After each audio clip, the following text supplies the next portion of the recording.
आजादी के बाद पहली बार 76 साल के बाद आज देश के 40 लाख सैनिक, भूतपूर्व सैनिक और देश के किसान एक साथ आके उन्होंने एक ही मिशन दिया हुआ है। अब की बार 400 पार, जय जवान जय किसान का सरकार। भाइयों, आज देश के लिए जो हमने प्राणों की बलिदान दिए हुए, तो आज वही बलिदान हम देश के कल्याण के लिए, इस भ्रष्टाचार को खत्म करने के लिए, बेरोजगारी को खत्म करने के लिए, आज जनता में इस देश के लिए हम कर रहे हैं। मैं कहना चाहूंगा, न भ्रष्टाचार, न दुराचार, न अत्याचार, आपके बार सैनिक से सर्वसामान्य जनता की सरकार है और ये हम 2024 में लेके रहेंगे। हमें भीख नहीं चाहिए, हमें हक चाहिए। अभी देश के जवान और देश के किसान एक साथ आके सरकार बनाएंगे।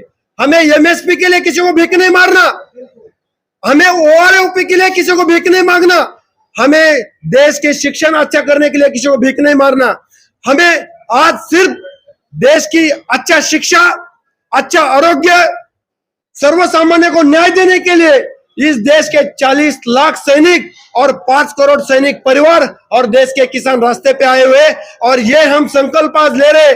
आज हमारा दूसरा राष्ट्रीय अधिवेशन था, तो इस अधिवेशन के माध्यम से मैं कहना चाहूंगा, हिंदुस्तान के हर जवान को कहना चाहूंगा, मैं हिंदुस्तान को हर नागरिक को कहना चाहूंगा, अभी नहीं भ्रष्टाचारी चलेगा, ना अभी मंदिर चलेगा, ना मस्जिद चलेगा, अभी चलेगा सिर्फ विकास विकास विकास।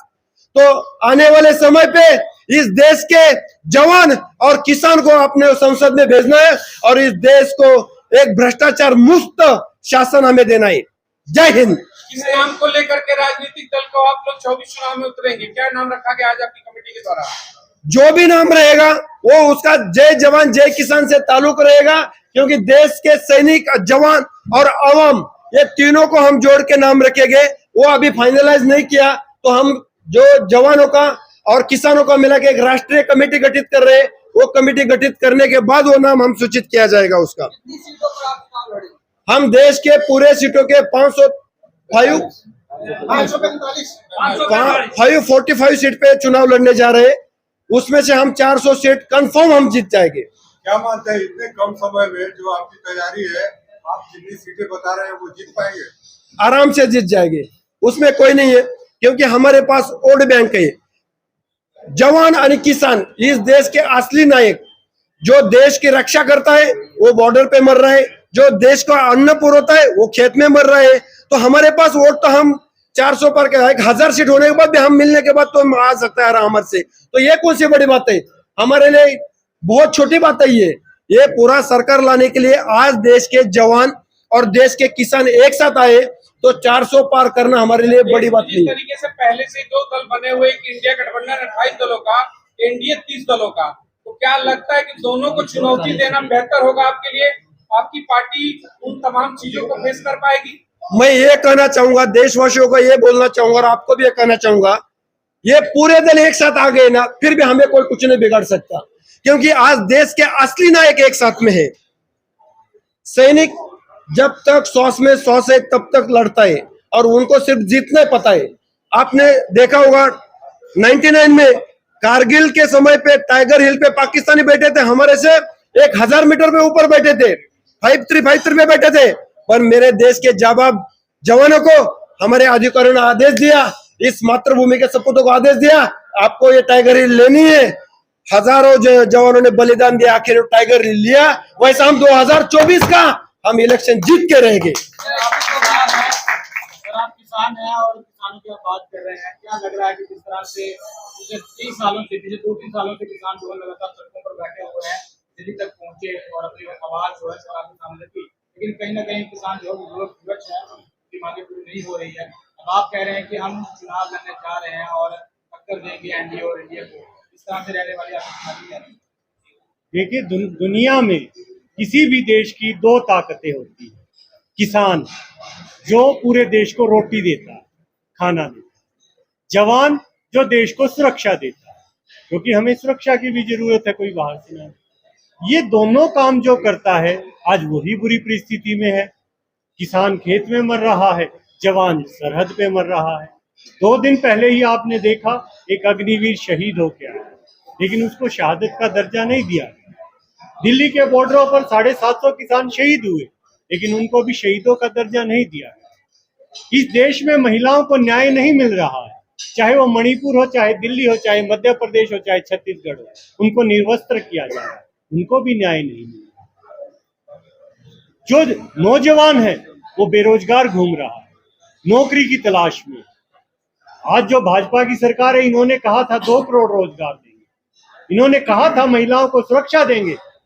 इन्होंने भूतपूर्व सैनिकों की रैली में 15 सितंबर 2013 को मोदी जी ने कहा था पहली कलम से किसानों को एमएसपी और जवानों को 1 रैंक 1 पेंशन देंगे। आज उस बात को 10 साल से ऊपर हो गए हैं, आज तक भी वो 10 साल में कोई सक्सेस नहीं मिली है, क्योंकि ये सरकार झूठों की सरकार है, ब्रांडेड सरकार है, झूठ बोलती है, एडवर्टाइजिंग करती है।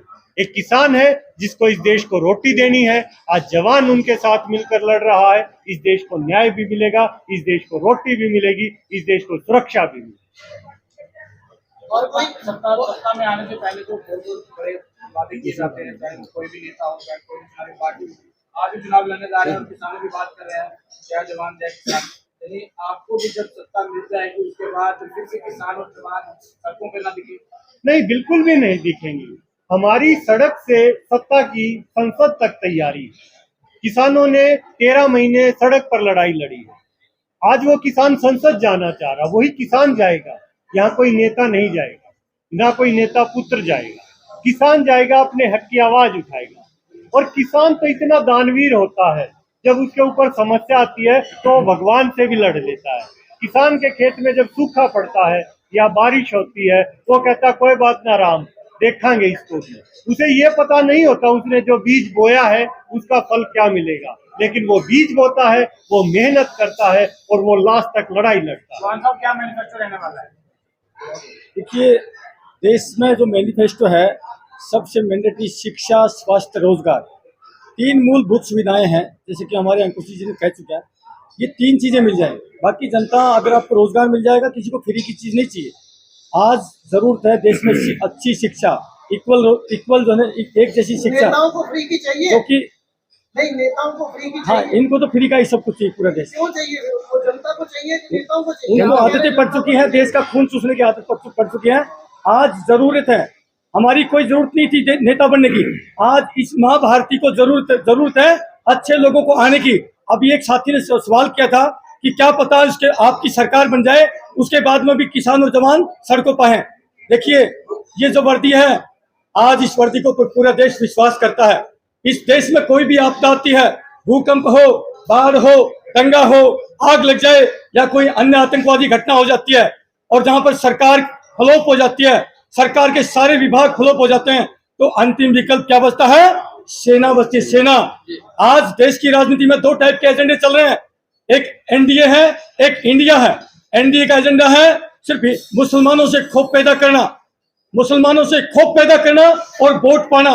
बचा लो हिंदुओं, मोदी साहब को ले आओ, अन्यथा हिंदू खत्म हो जाएंगे। दूसरा एजेंडा है इंडिया का, उसका एजेंडा है कि 2024 में बचा लो। 2024 में यदि अगर बीजेपी सरकार जीत जाएगी तो उसके बाद लोकतंत्र समाप्त हो जाएगा, चुनाव खत्म हो जाएंगे। ये एजेंडे सेट किए जाते हैं। ये 2 एजेंडे हैं। मैं पूरे देश के अपने किसानों से, मजदूरों से, गरीबों से अपील करना चाहता हूं, हमारे पास धन बल नहीं है, हमारे पास आपकी शक्ति है, आपका जो हमारे सैनिकों के प्रति अटूट विश्वास है, प्यार है। जिस प्रकार से आप कहते हो, ए फौजी भाइयों, आप सीमाओं पर खड़े हैं तब हम सुरक्षित हैं, वही ताकत आपका हमारे प्रति जो विश्वास है, वही ताकत है हमारी। हम उसी ताकत के ऊपर हिम्मत जुटाई है और हमें पूरा यकीन है, एक तरफ इनका अरबों खरबों पैसा और एक तरफ पूरी जनता का प्यार और विश्वास।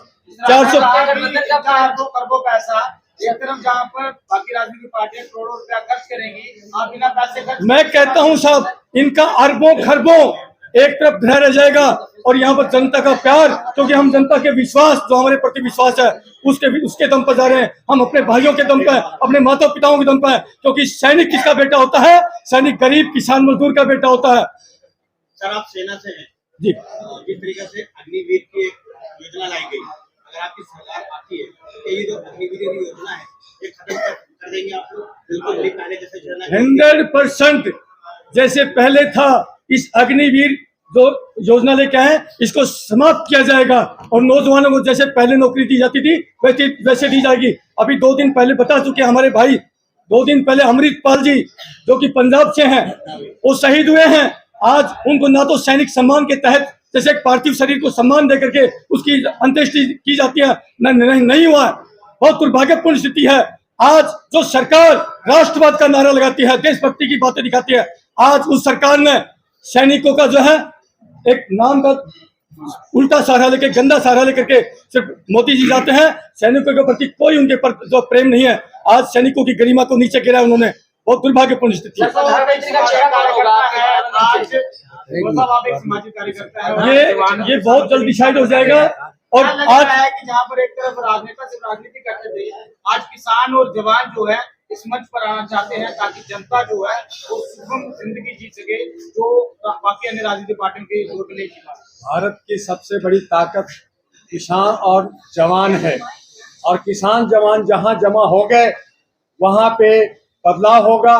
जिस तरह से लोकतंत्र को इन लोगों ने मजाक बना रखा है, इन लोगों ने नफरत का बाजार बना रखा है, हमारे बीच में नफरत फैला रखा है, हमारे बीच में आज जो हालात भारत की है वो इजराइल और फिलीपींस का हालत बनाना चाहता है। इससे बचने के लिए हम तमाम लोग, किसान और मजदूर और जवान और महिलाएं सब मिलकर के इसका जवाब देंगे। और 2024 में ये जो समूह देख रहे हैं, ये समूह करारा जवाब देगी। और ऐसे लोग जो नफरत फैला करके और हमारे जात पात को बांट कर करके जो हमारे देश के ऊपर जो राज करना चाहते हैं, लोकतंत्र को खत्म करना चाहते हैं, संविधान को खत्म करना चाहते हैं, उसका करारा जवाब हमारे जवान और किसान 2024 में देगी। और जहां तक पैसे की बात है, डॉक्टर दुआ तैयार है, इनको 500 करोड़ रुपया मैं दूंगा, चाहे कहां से भी दूं, लेकिन ये लड़ाई होगी और हम इनको जीतने का पूरा आश्वासन देते हैं। हम इनके लड़ाई लड़ेंगे।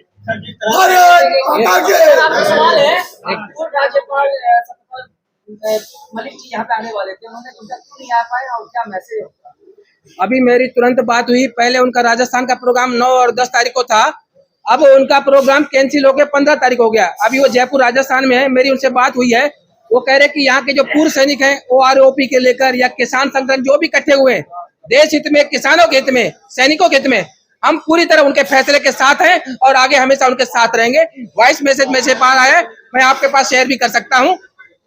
आप लोग पूर्व सैनिक है, वन रैंक वन पेंशन की लड़ाई पूर्व सैनिक 9 महीने से जंतर मंतर पे लड़ रहे हैं। अगर आपकी सरकार सत्ता में आती है तो वन रैंक वन पेंशन की विसंगतियों को दूर करेंगे। 100% होगा। देखिए, हमें भीख नहीं चाहिए। यदि सैनिकों की सरकार होगी तो नेचुरल सी बात है, जो हमारे सर्विंग सोल्जर सबसे पहले जो सीमाओं पर गोलियां खा रहे हैं, सबसे पहले उनका वेलफेयर देखा जाएगा। उसके बाद में हम लोग रिटायर्ड सैनिक हैं।